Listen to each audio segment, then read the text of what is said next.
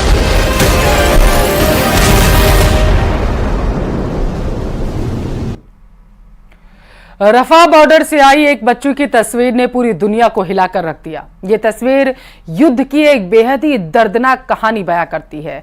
साथ ही यह तस्वीर सवाल खड़े करती है उन देशों पर जो वर्चस्व की जंग में युद्ध के उन्माद में डूबकर एक दूसरे पर हजारों टन बम बरसा रहे हैं और ये सिलसिला रुकने का नाम नहीं ले रहा।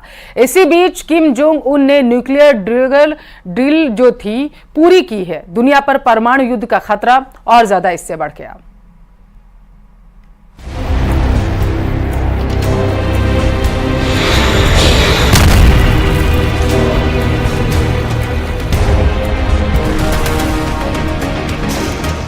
ये बारूदी विध्वंस कब रुकेगा? इस त्रासदी से इंसानियत कैसे बचेगी? क्योंकि इस आजमाइश ने अगली पीढ़ी को संकट में डाल दिया है।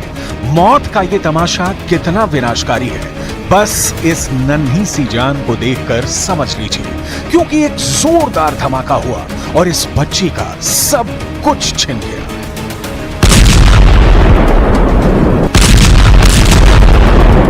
ये वो बच्ची है जिसे अपनी मां का दूध भी नसीब नहीं हुआ। इस बच्ची के अंदर इतनी भी ताकत नहीं कि ये रो सके, अपनी मां को बुला सके, जो अपने सीने से इसे लगाकर चुप करा सके, अपनी ममता इस पर लुटा सके। जानते हैं क्यों?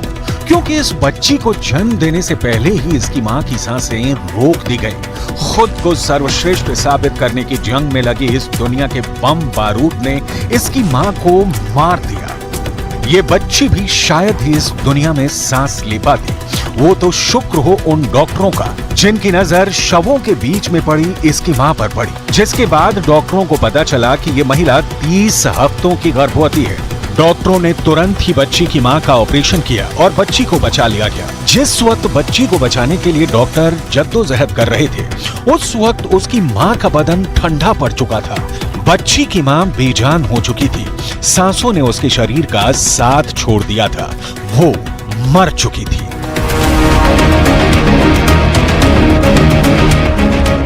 ये रफा का सबसे नया दर्द है। परिजन दहाड़ मारकर रो रहे हैं।